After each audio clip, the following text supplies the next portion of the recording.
like a doctor. When I rock the mic, you got to like the way I... Hello, everybody. Welcome to LidLine Sports. I'm Granville Emerson, and along with me, you see and will hear the renowned Renault Pepe Bean, and Lil O Stevenson will come on to talk about everything you want to talk about, hear about in the National Basketball Association. What's up, Pep? Hey, how's it going? Well, it's going very well right now. Yes, sir. Yeah, it's going very well. It's been a really good weekend for me. Right. And so I've been kind of basking in a little championship, Metro League. Yeah, I want you to expound on that. I was hoping that you would lead off with that fine victory. A lot of us didn't get a chance to see it. I know I didn't, and sorry about that. But I did see some of the highlights, of course, and so I saw the end highlight.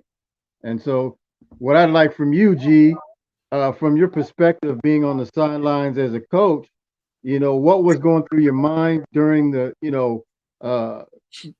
first half of the, game and towards, in the middle, and just give us a little synopsis of what was going on during the game, if you can, please. Okay, well, first I want to say, if you want to watch the game, it's still up on Rainier Avenue Radio.world. Okay. It's on NFHS, National Federation of High School .com, I think it is.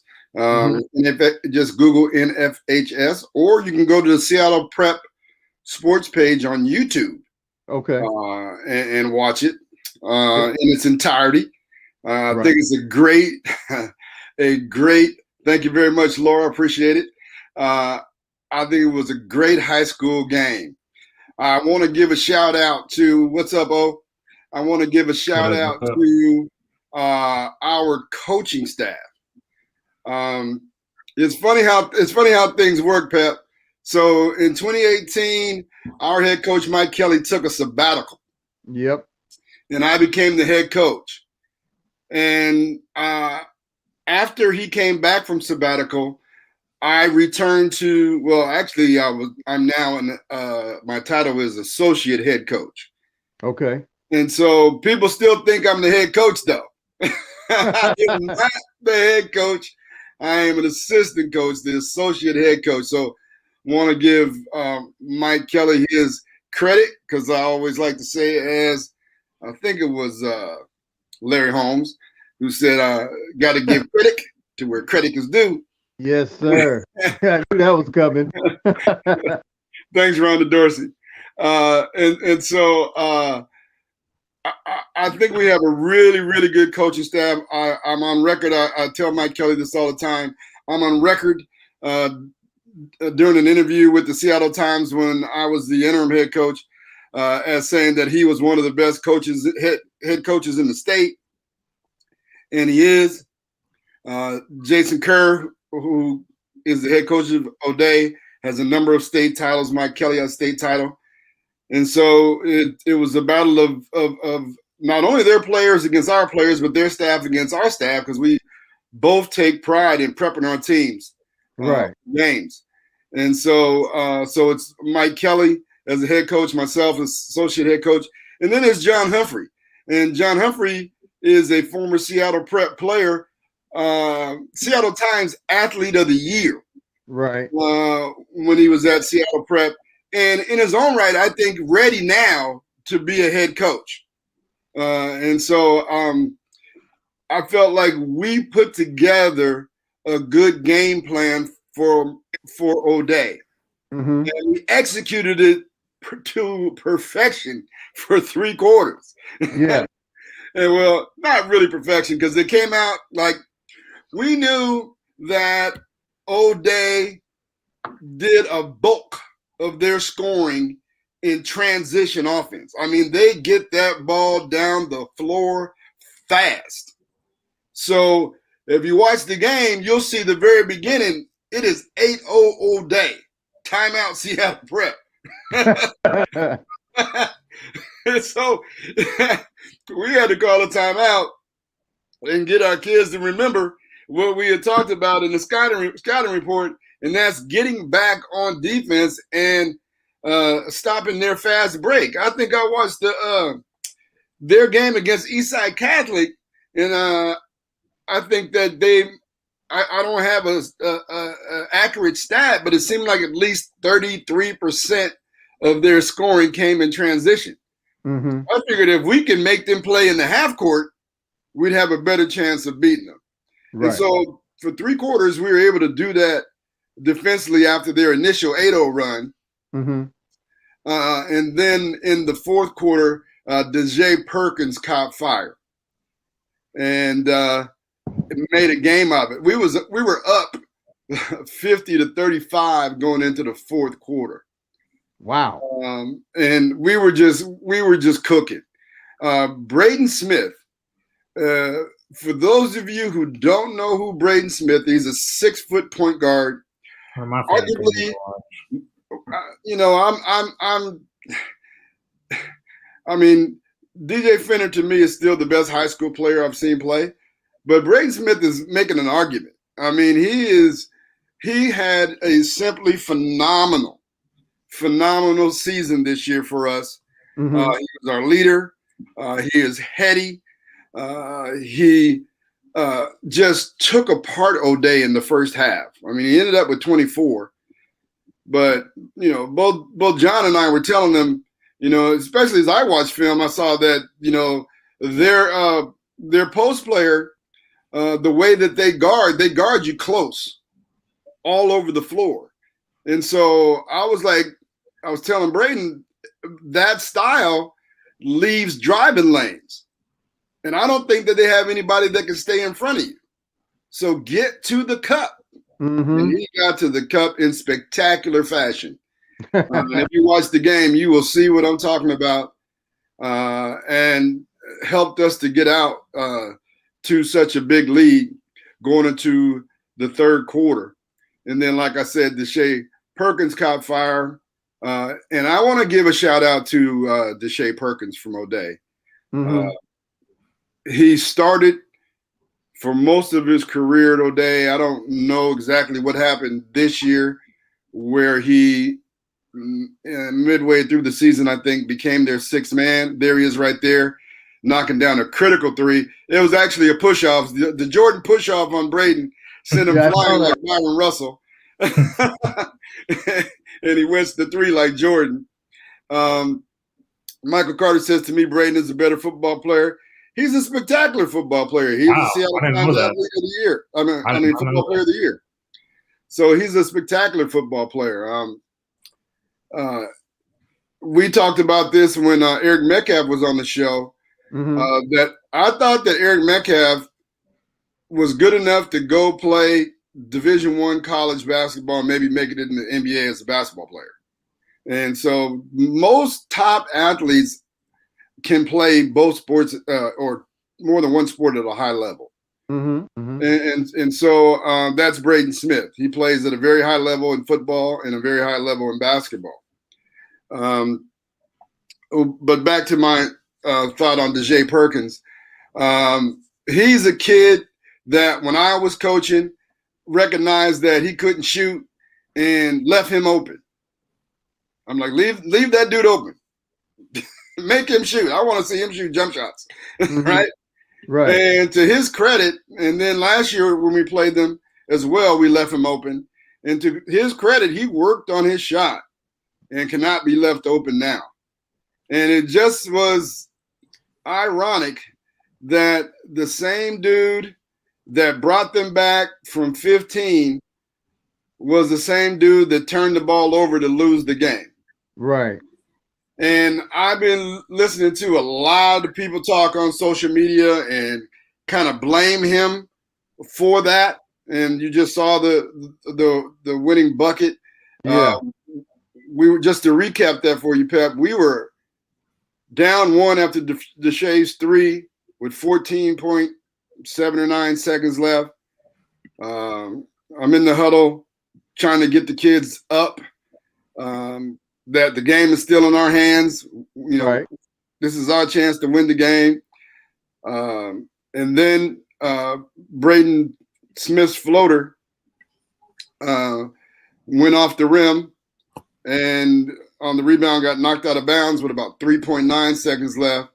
And so O'Day called timeout, used their last timeout, and then they could not get the ball in. I think we knocked it back out. And then they ran a final set. And also on social media, people were asking the question, well, with 2.7 or 1 or whatever seconds was left, why didn't Coach Kerr have them throw the ball long? Well, in our 1-point loss to O'Day, they did throw the ball long and almost threw it out of bounds, which would have brought the ball back to us underneath their basket. Yes. So maybe he didn't want to take that risk, right? Yeah, I can see that. On what had just happened the last time we played. And so he decided that he would, inbound the ball in the backcourt. And so if you watch it, you can watch the replay. Braden Smith is so heady. Coach Kelly has us in a man-to-man defense where we're face guarding all of our men. Who's ever guarding the ball is off the ball, right?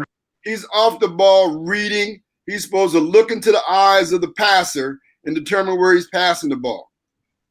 Well, Braden sees the O'Day player coming open. Wow. That was for the game? Huh? That was for the game right there? For the game. He baits Dejae Perkins into throwing the ball to the dude who looks like he's open. Wow. Like he's playing DB really right now.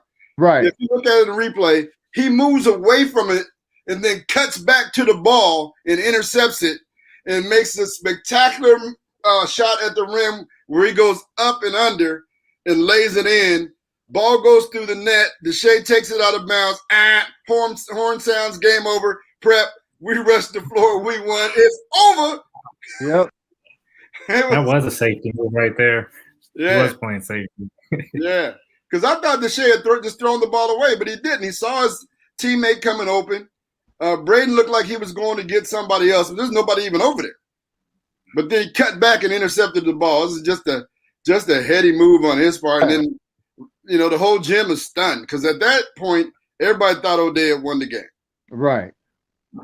I don't know if you mentioned, definitely wanted to give a shout out to you because I watched you when you were interim coach with a lot of these guys as freshmen and sophomores. And I told you the one thing about them was they played hard. And I know that rolled over as the year has gone on. But you definitely played a really big part in how these guys definitely grew and how they play on the court now. Yeah, development. Yep.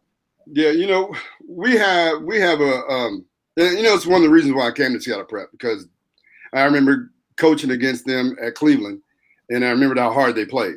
And I thought we played hard too. Cartier and Dominique and all those guys. Those are my guys. We played hard, and I remember we beat Seattle Prep at our gym, and then played them in the playoffs at SPU, and they buzzsawed us. I mean, they went after us like man, and so.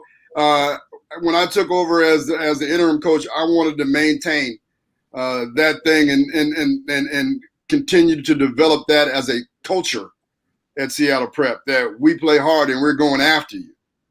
And we had lost to O'Day like I don't know how many times in a row. When I first got there, we never lost to O'Day.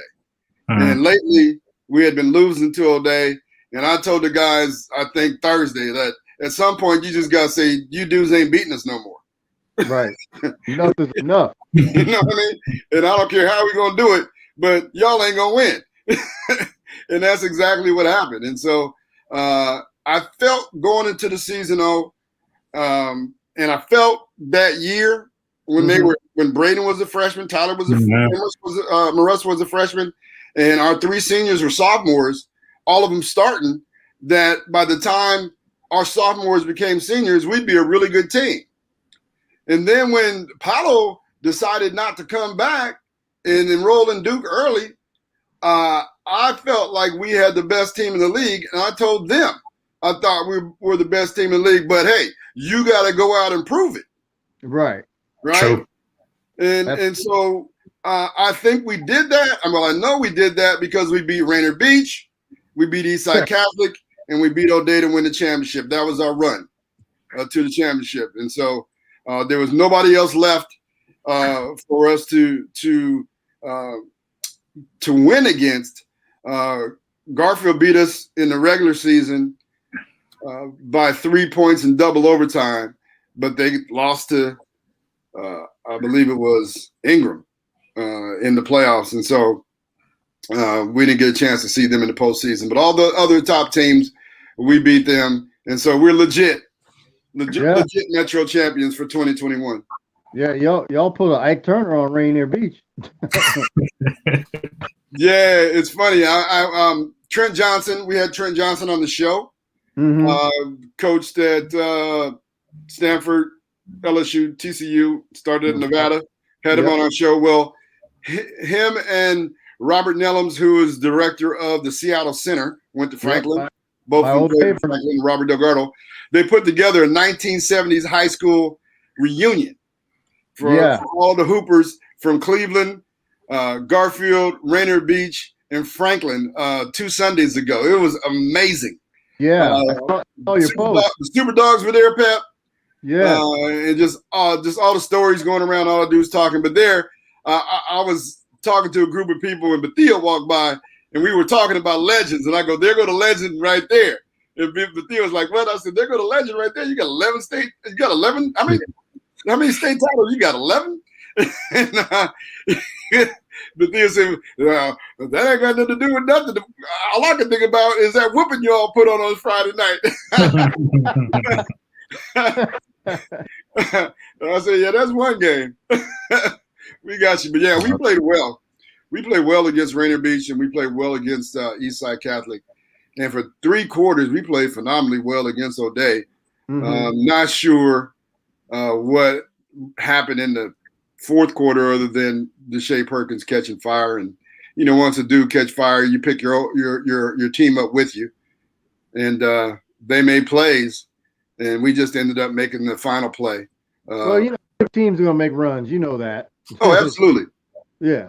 So when I was coaching in Cleveland, that was Calvin Johnson's head coach Calvin Johnson's favorite saying. It's a game of runs. Yep. So yeah. Yeah. Rest in peace, Calvin. Yes, sir. Yes, sir. Yeah. He gave me my start in high school coaching basketball. So that's my guy. Yeah. He was a good guy. Yeah. So yeah, next year Ron is gonna be on.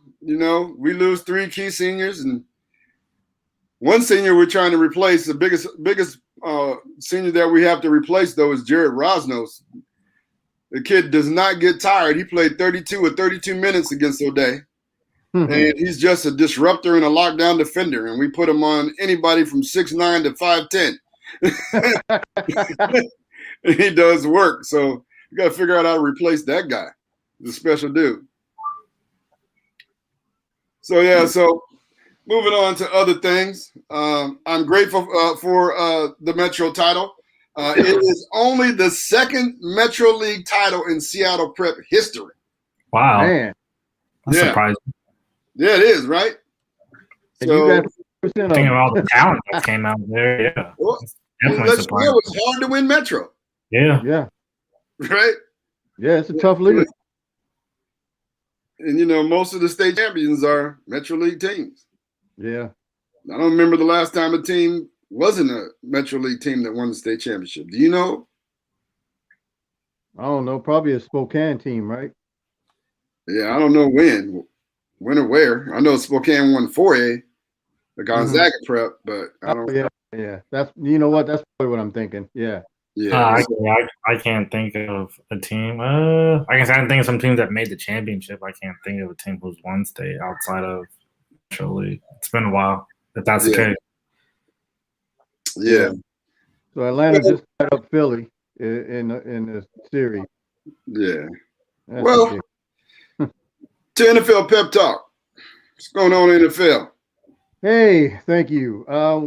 Mandatory camps open up this week.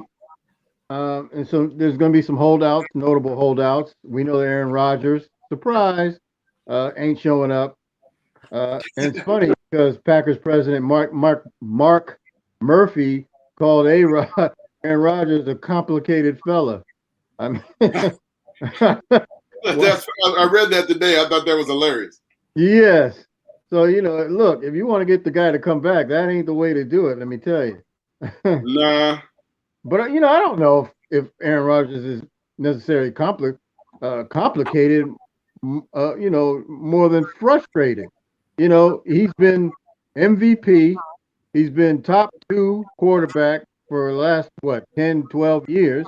But he only got one Super Bowl to show for it, right? And every time Green Bay drafts, they're not drafting help for him. They're drafting defensive players. So he's just voiced out his frustration, not unlike what RW did when he voiced his frustration about the Seahawks offensive line. And both these quarterbacks happen to be absolutely 100% correct. Right. So, complicated. Well, hey, I think I think you need to look at what he's saying, right? He's been there all that time. He's been your guy. You need to listen to him. He knows what he's talking about. He knows what he's doing. Just like the Seahawks need to listen to Russell every now and then. I'm not saying kowtow to these guys, right? Yeah. But these guys have proven who they are and what they can do. So I think they deserve to be heard. Yeah. So that's my point of view anyway on that. Another holdout is going to be Patriots All-Pro cornerback Stephon Gilmore, and already the rumors of trade talk has begun. The media is already pushing the Seahawks to make that deal, or at least call New England and see what's up. Hey, what you doing? So we shall see in the coming days. I mean, I don't know how much money he makes, or what he wants. I haven't heard any of that, but it was not a secret that he was going to hold out. So, that should be interesting to see. Now, if the Seahawks go after Gilmore the same way they went after Julio, well, we can just forget it. It ain't going to happen. No, they'd have to go after him the same way they went after Jamal Adams. Right. Yeah, absolutely. that's how they'd have to go at him. Yeah. So we'll see. And of course, the question of today was, since Seattle starts tomorrow on their mini camp, will Jamal Adams show up?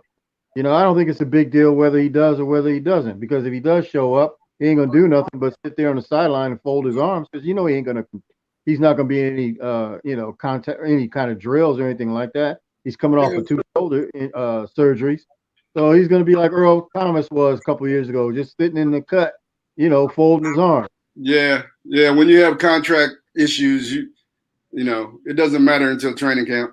Absolutely. And actually, not even the first 2 weeks of training camp. Doesn't matter till You're right. the 3rd week. But they only have 3 weeks of training camp this year, right?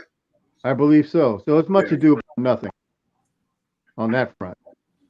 So, did you guys hear Le'Veon Bell, spouted off the other day saying that he'll never play for Andy Reid again? He'll retire first. Well, I feel like Le'Veon Bell's made so much money, he's trying not to work. Yeah, I mean, but he hasn't been relevant since when? 2017? And he's actually not since he made his stand. Yeah. So, he left for those that can't remember, he left Pittsburgh and went to the Jets, and was highly disappointing and disappointed for Andrew Schroeder's New York Jets, Jets, Jets. And then he moved on to Kansas City, where he's been pretty much on the bench mostly. Well, he sat out a year before he went to the Jets, right? Pretty much. Well, yeah, whole year. Right? Yeah, you're right. He sure did. So, yeah. So, he's – but running backs nowadays, especially at his age now, he's probably not going to get too many opportunities.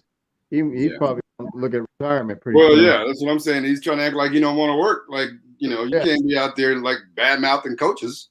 Exactly. Especially Andy Reid. Who can't play for Andy Reid? Like, right. That's the first time I ever heard anybody talk about negatively about Andy Reid on the offensive side of football. I've never heard that. Yeah. I've never heard anybody talk negatively about Andy Reid on the offensive side of the football. No, me neither. And and the thing about it is, he complained when he was in New York. He complained when he was in Pittsburgh. Now he's complaining now. So sounds like a common denominator. Oh, there you go. So, you nailed it, Otis. So Anyway, finally, Chris Godwin of the Tampa Bay Buccaneers said returning all their starters from the past Super Bowl season, amazing as it is, he says nothing is guaranteed. Yeah, he's right. Maybe not, but it sure gives a great chance of them not being, one of the teams not making the playoffs and back to the Super Bowl, as a lot of the past Super Bowl winners and losers seem to be, hard to get back to. So, looks like to me, if you're going to, let's be honest, Tampa Bay, with all their guys returning, is probably going to be the favorite again in the NFC. Don't you guys think so? I mean, that's super impressive to see a team bring back literally all 11 players, especially after just winning the Super Bowl as well. So, yeah, I mean, I feel like they'll have a leg up on everybody. I mean, they've got continuity and consistency. Yep. And it'll be the second year for that entire group. Normally in sports, every year is a different team. Mm-hmm. Yeah. So to bring back the same team, that'll be interesting. Yeah, because you go 4, 5, 6, 7 different. Yeah, but everything has to do with injuries. Yeah. So, true. That was my next point. Dudes got to stay healthy. Yeah. You don't get any, injuries to, key players. I mean, you're going to have injuries, but as long as the main cogs can stay relatively healthy, they'll be back. To, going to be tough to beat. So. Yeah. So that's pretty much it. Yeah. So, and then they do on the defensive side have their rookie draft pick, Joe Tryon, who was on our show. Yes. How's that going? Have you heard any news? Doing well. Okay. Doing well in OTAs. He said on the show he wanted to go. He was eager to get going. Oh yeah. So he's in that learning curve, learning the defense and all of that. So nothing matters in football till you put on pads. Fact. Right. Yeah. And then when you start hitting it, then everything changes. And so we're looking for him to make a contribution, though. I mean, they're looking for him to make a contribution. So he's in a good sitch, as they say. Well, with Vita Vea there from Washington, that's a good precedent right there. They figured a guy from Washington, pretty much be the same type of deal. So that's good. All right, we're about to take a pause for the cause. Thank you for watching LidLine Sports on Rainier Avenue Radio.world, Facebook Live, Twitch, YouTube, and listening on all of our podcast platforms.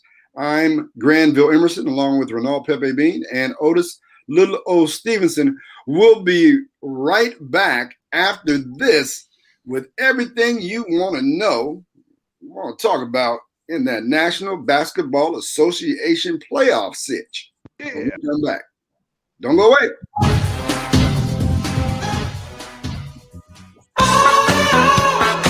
This is Paul Pearson, host of Star Time. And when I'm not shouting, "Adia!" at city council meetings, I'm listening to Rainier Avenue Radio.world. On Saturday, June 19th, It Takes a Village presents the 5th Annual Juneteenth Festival from 11 a.m. to 6 p.m. For a history lesson, marketplace, COVID vaccination, jobs, housing, healthcare resources, and more. Performances by DJ Remy, Zambuco Marimba Ensemble, Jonesy and Friends, DJ Mix America, Washington Diamonds Drill Team and Drumline, Raven Speaker, Lincoln Wilmore, Logic Amen, and Seattle Falls City Council candidate Nikita Oliver, plus a Trica Diamond Twerk Shop, Dance Fitness Collective 206 demo, and guests Elmer Dixon, State Senator Rebecca Saldana, King County Councilmember Girmay Zahilai, and Christiana Obey Sumner. Sponsored by Seattle Parks Foundation, Public Health Seattle King County, Safeway, Impact Public School, American Federation of Teachers, Cole Construction and Remodeling Inc., and Cafe Red. It Takes a Village presents the 5th Annual Juneteenth Festival, 11 to 6 at Othello Park. Yo, what's good? It's me, Money, and you should definitely check out Fresh Juice every Wednesday, 9 to 11 Pacific, right on Rainier Avenue Radio. With pint-sized Patron, Pete Treasy the Don. Y'all be sure to clean your mirrors as we play brand new hip-hop and R&B from locals and worldwide. Yo, it's ID Yourself, a.k.a. Malcolm Flex. Make sure you check out Fresh Juice every Wednesday, Pacific Standard Time from 9 to 11 p.m. And to get those exclusive interviews that we be doing. Sipping a brand new fresh juice every single week. Yay! Every Wednesday, 9 to 11, Rainier Avenue Radio. Yay! Country Doctor and Carolyn Downs Community Health Centers want you to protect yourself and your loved ones by offering free Moderna or Johnson & Johnson vaccinations. If you are 18 years of age or older, come down on Wednesdays from 1 to 4 p.m. to the McKinney Center, 2120 South Jackson Street for your vaccination. You don't need an appointment or ID or insurance. For information, call 206-709-7198. This message brought to you by Country Doctor, Carolyn Downs Community Health Centers, and as a public service by Rainier Avenue Radio.world. You're listening to Rainier Avenue Radio.world. Hello, I'm Granville Emerson, and welcome back to LidLine Sports with my co-host Renault, Pepe, Bean, and Lil O Stevenson. Oh, before we get to the NBA playoffs, what about this nonsense they're talking about? Or maybe it's a good thing that the NBA's competition committee met today to explore rule changes to restrict the unnatural motions surrounding jump shots. It's funny because I was literally just talking to a homie about one player who is big on doing this is Trae Young, and I think it is non-basketball. Very smart. Before I say anything, very smart, knowing the rules. But I think it's the dumbest non-basketball play to be able to alter your body, jump into the defender, jump back into the defender as the defender's jumping vertically in the air. I don't understand how a defensive player is called for a foul that when the offensive player is causing the contact. James Harden is somebody who does that a lot on the perimeter. But Trae Young, like I said, he's a $150 soaking wet. So for him to live at the free throw line, it's based off a lot of those actions that you just said. And like I think Steve Nash complained about it before, but it makes me cringe. But nonetheless, as him being a great basketball player, smart on his part. I'm glad though that the committee is looking at that rule and figuring out a way to minimize that. Because like I said, I don't think it's a basketball play. Like I said, they're jumping into defenders. They're altering their body, especially when a lot of defenders are going straight up. Easy fix. It should be an offensive foul. Exactly, which I thought that this rule was fixed before. So. Yeah, because it originally was the Kobe rule, right? That when Kobe would just go like that and he'd come down like this, and the defender would put his arm out and he'd go like that, and they call a foul. Yeah, right? Yeah. That's why I thought that this rule was changed like 2-3 years ago. Yeah, me too. Well, I hope they get it fixed. The NBA needs to have some stuff that makes sense go on out there on the basketball floor, because they got a lot of stuff that don't make sense. The only thing lately that I've seen make sense is they're sponsored by Hotel.com, because there's a whole lot of traveling going on in their league. That's a good one. That was a good one. And speaking on calls and all that, segueing into the first series I wanted to talk about, the Suns ran away with the sweep on the Denver Nuggets, kind of in a little bit of unjust fashion. When a team is down 3-0, you never want to see a referee kind of take the game out of the player's hand. And I kind of did think in this game that it was, nonetheless, they were down 3-0, and they were losing when this happened. But Nikola Jokic took a hard swipe against oh man, I always forget the kid's name. Yeah, Cameron Payne. And funny thing, Jokic does this pretty often, where if he feels like a call is not being made against him, he'll run and go do a hard foul to get the ref's attention. I did think this one was malicious. If you watch the play, he comes down really hard and does connect in the face. Now, did I think it was a flagrant 2? No.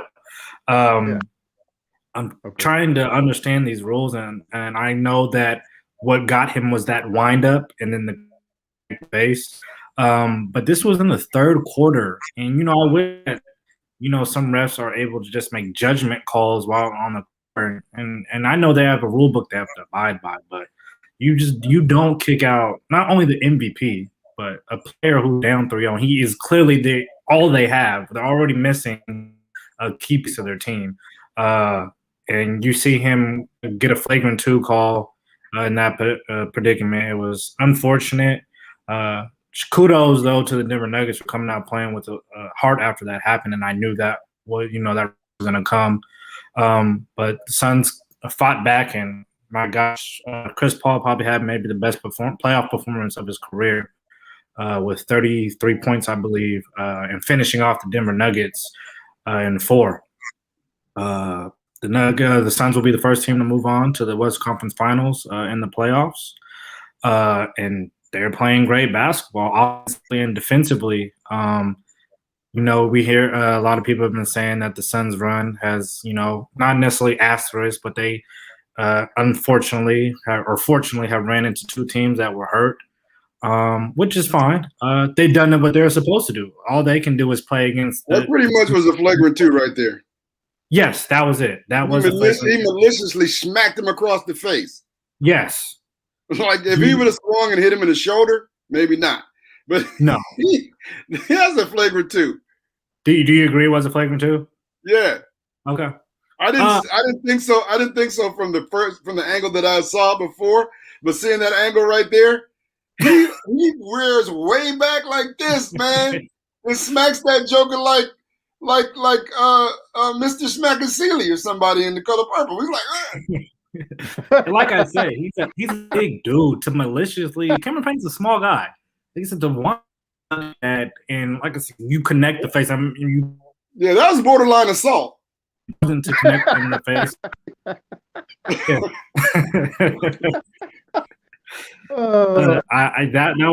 That was just on his part. You can't do that. So I'm not blaming the refs. That was definitely Nikola Jokic's fault. You don't put yourself in that predicament. Like I said, he's done that plenty of times before, and I think they're all terrible fouls. There's ways that you foul 90 feet away from the basket. Here's the funny part. Jokic said, well, I did rear back and swing. I don't know if I hit him. If I did, I'm sorry. You hit that man.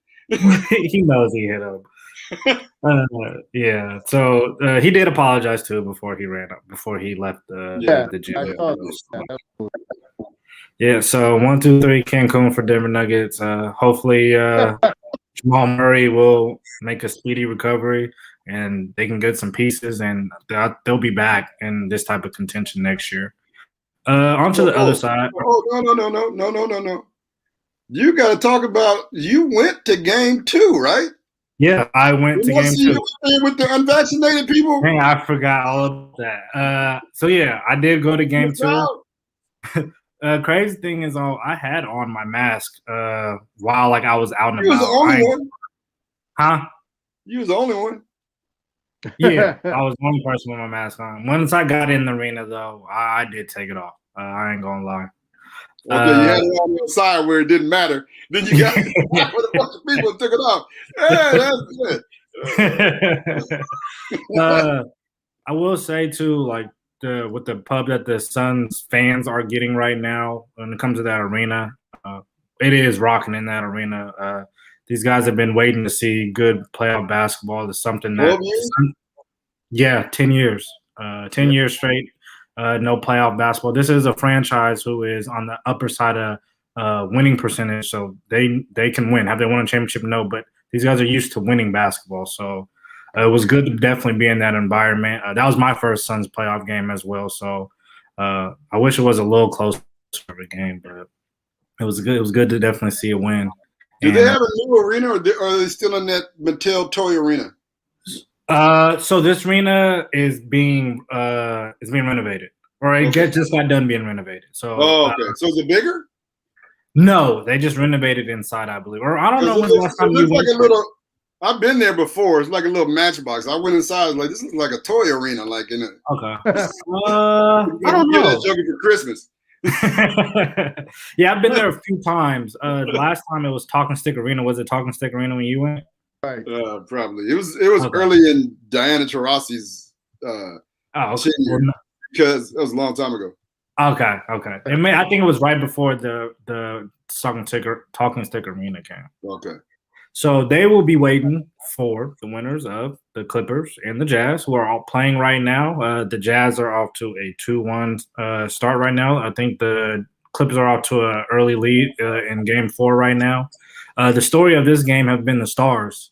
Most notably, Donovan Mitchell has been a killer pretty much in most of this series. Paul George and Kawhi got off to a slow start, but woke up in that Game 3. Both had 30-plus points. Paul George 20 in the first half. What's your guys' thoughts? Who you guys think is going to win the series? Well, I'll say this. If Mike Conley does not come back, it's going to be very hard to me. From my point of view, it's going to be hard to see them win. It looks like the Clippers may have gotten their stuff together, and Utah is going to need Mike Conley, in order to complete this. Because if they don't have him, and the Clippers keep playing the way they're playing, the Jazz are going to be put out. So Stephen A. Smith said that. Why are you laughing though? What did Stephen A. Smith say? Oh, you know what he said?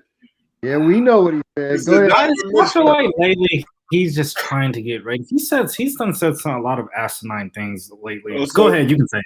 So no. So on your point, you're saying he's just sensationalizing stuff. You don't really mean it.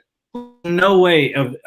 He's been around basketball long enough. There's no way that you become a prisoner of a couple of moments to say that somebody is better than two top 50 players of all time. So I'll let you. You're more better equipped to say to what you're more better equipped to speak on what he said.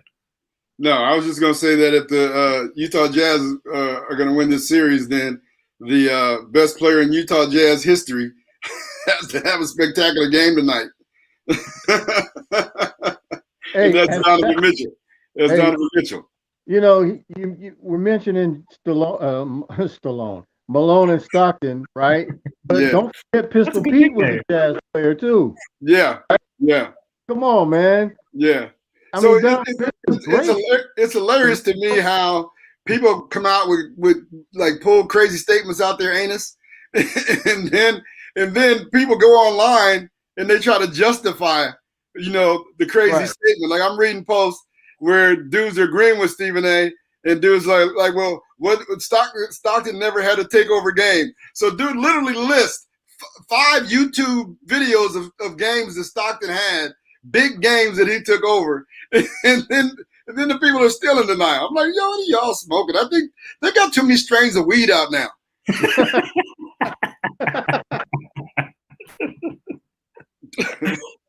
Yeah, Stephen A. Smith was, like I said, I don't know if it was just for the ratings or whatever, but like I said, Stephen A. Smith was watching enough basketball, been around long enough for him to go on that show and to say that Donovan Mitchell was the best Utah Jazz of all time. We're talking about Karl Malone and John Stockton, who literally has only ran into the best player of all time and probably would have won maybe 1 or 2 if there is no Michael Jordan.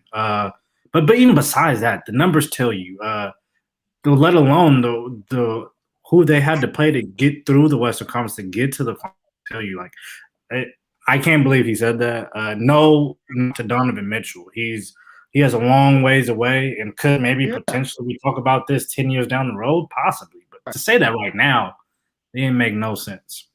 And he's putting up he's having a great series. He was averaging 35 points a game before last game. Paul George last game did an exceptional job. Him and Kawhi Leonard chasing him off screens, getting over screens. Ty Lue, I think, did a really good job making adjustments in game 3 as well. Yeah, you're gonna have to give Ty Lue his credit because he made the adjustments in the last series to get them out of that 0-2 deficit where they lost at home, and now he's made adjustments in this series.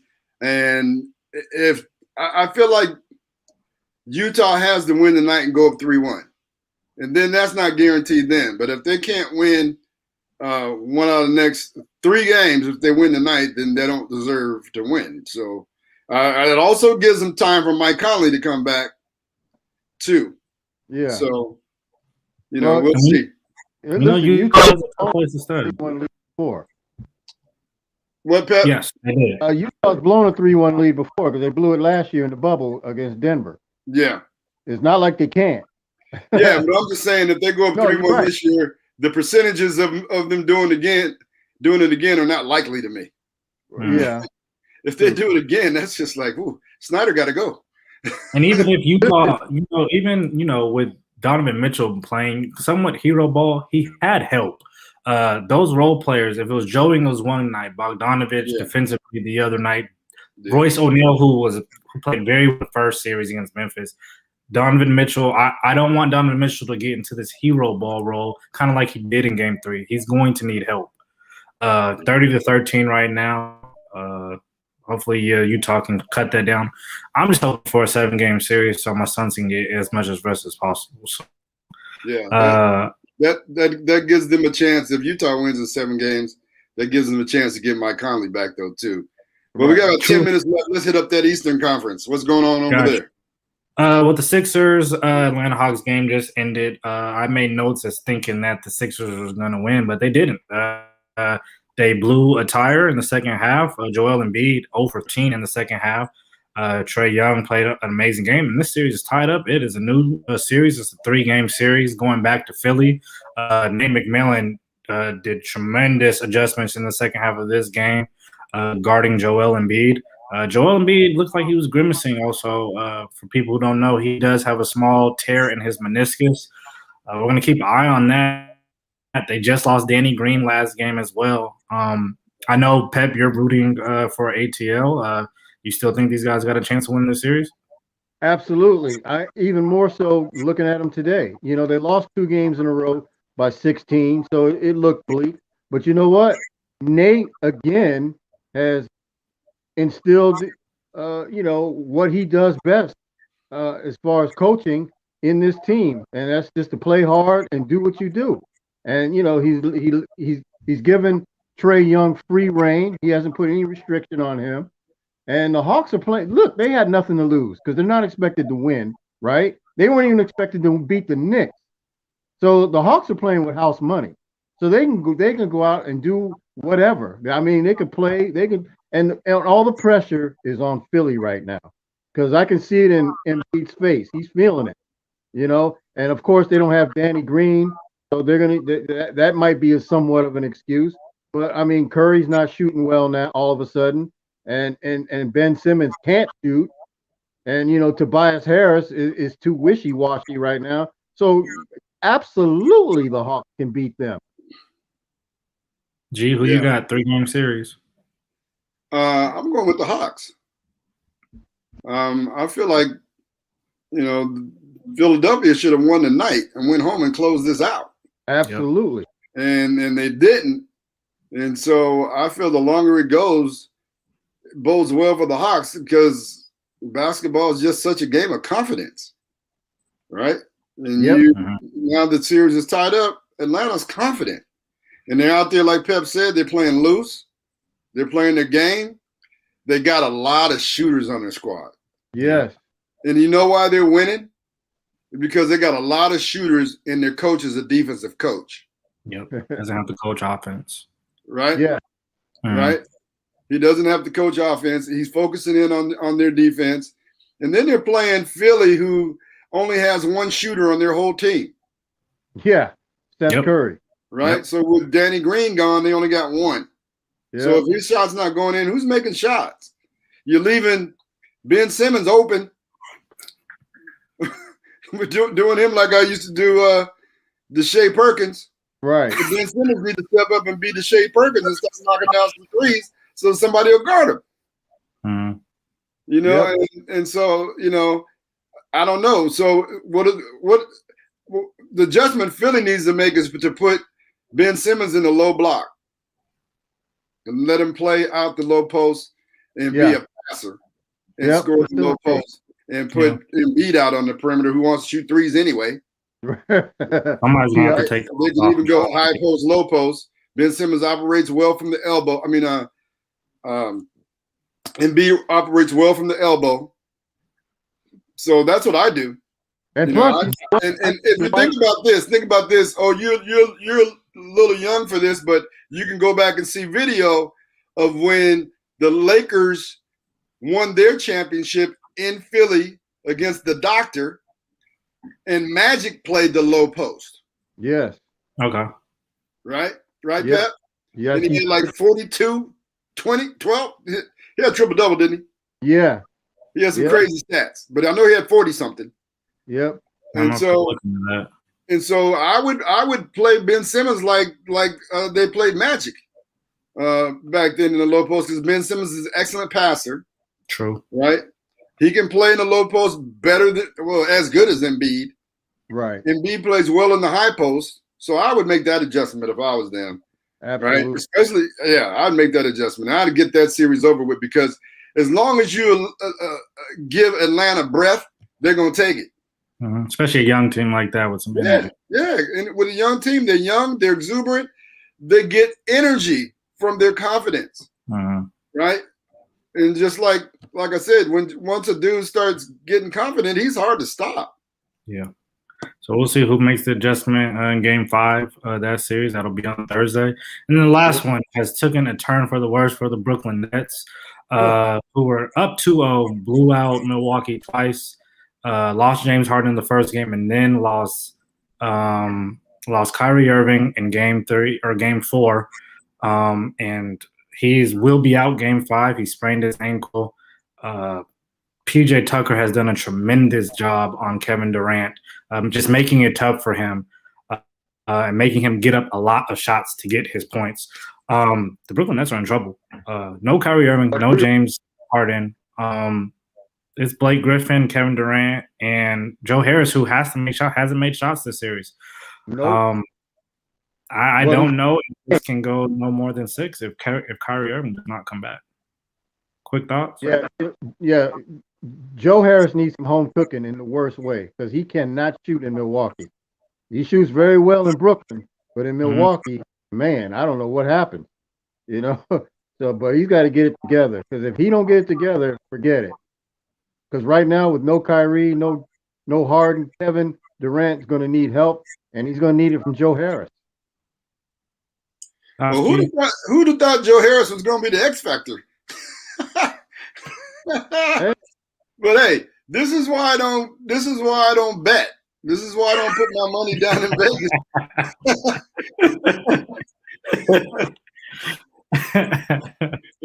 Because injuries happen and everything changes. Just like my Lakers. You know, Anthony Davis gets hurt and everything changes. LeBron gets hurt and everything changes. And so here we go with the Brooklyn Nets. They would be okay without Harden, but they can't. You know, they're not the same without Harden and Kyrie. I think now that Kyrie is hurt, the weight also falls on Mike James. And I think that he has to step up. He's a European veteran, but he's been around a long time. Right. I mean, so long that he thought that he could take the game winner in Game 3. Well, no, that wasn't him. That was Brown, right? Yeah. The game winner. You got all those stars in your team and you shooting the ball. What are you thinking about? That series is 2-2 going back to Milwaukee tomorrow.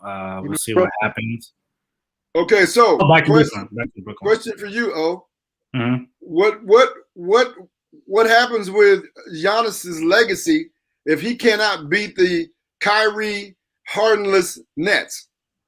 I'm not gonna lie. I've been a really critical person when it comes to critiquing Giannis and being a 2-time MVP, not making out the West Conference Finals, losing in the first round last year.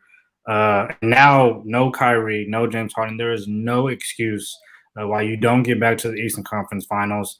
I'm not a big guy when it comes to like regular season awards. If you're a top tier player, you put your team in contention to win a championship. I have not seen that from him yet, and this is now a chance. It's the opportunity. Take advantage of it. Yeah, it'll be a really big loss. It would be a big hit to his legacy if he still cannot get to the at least the East Conference Finals against these guys. Yep. Yeah, I agree with all that. Yeah, I co-sign all that. Where's the check? I'll sign it. Yep. To me, I watched a little bit of the game yesterday, and to me, Giannis Antetokounmpo, 2-time MVP, I feel like he still hasn't learned how to get a variety of shots off. Oh, he hasn't. And I see him like, Giannis, haven't you figured out after 2 years that when you have the ball on the perimeter and put it on the floor, the defense is collapsing on you? Yeah. He's still out there running people over. Yep. Mhm. I'm like, you should know by now. Like the defense is collapsing on you. Pass the ball. Yeah, no, I agree with you. Even just an in-between game, a 15-footer floater, things like that. Like, Well, yeah, that too. I mean, definitely the floater. The float game will change your life. Yeah, exactly. Make a lot of things easier. Quick news, Nikola Jokic, MVP, first time a center has won MVP since 2000, which was Shaq. 26 and 10 and 8 from the big man. I know you guys don't want to hear this. The Blazers are going to be interviewing Mike D'Antoni today or tomorrow. Chauncey Billups and Becky Hammond will follow behind next. I think we all agree. I think Chauncey deserves a chance. And then all defensive teams. What was that, G? Yeah, so that's funny because Elston Turner called me to congratulate me. And I told him that I heard that D'Antoni was the front runner for the Portland job. So he was D'Antoni's assistant in Houston. So I said, Mike called you to put the band back together again? Okay, yeah.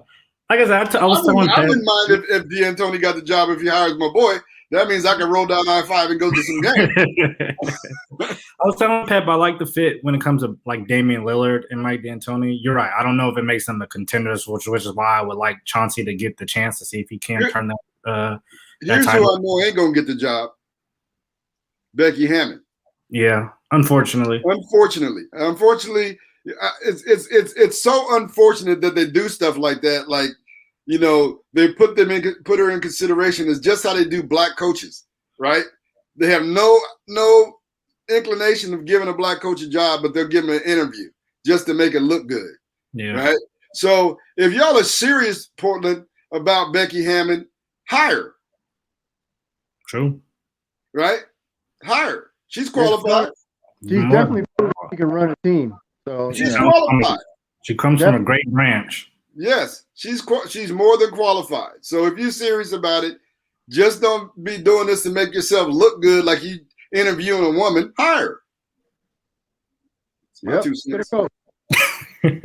All for it. I said make her the coach. I'm all for it. Yeah, so that's what I'm saying. Me too. I'm all for it too. I like to see a woman coach in the NBA. Don Staley too. Don Staley. Yeah, seriously. Yeah. Absolutely. Yeah, absolutely. Rudy Gobert, Defensive Player of the Year. I'll get into all defensive teams on next Monday. Okay. Rudy Gobert deserves Defensive Player of the Year. Yep. Right? We're out of time. Yep. Thank you. Oh, that was spectacular. Thank you, Pep. That was great. LidLine Sports next Monday. They got some music thing going on. So we got a break. I actually will be in Phoenix coming back Monday night. So nice. That works out for me. I just won't be here anyway. On behalf of Renault, Pepe Bean, Yes, Lil sir. O Stevenson and his Phoenix Suns trying to get to a championship. I'm rooting for the Phoenix Suns now because I like to root for the team that beat my team. All right, next on radio, Rainier Avenue Radio is Seattle Sports Weekly. They better be talking about the Seattle Prep Panthers, boys and girls, Metro League Championship. Oh, yeah. Shout out to the Prep girls. Holla. Yeah.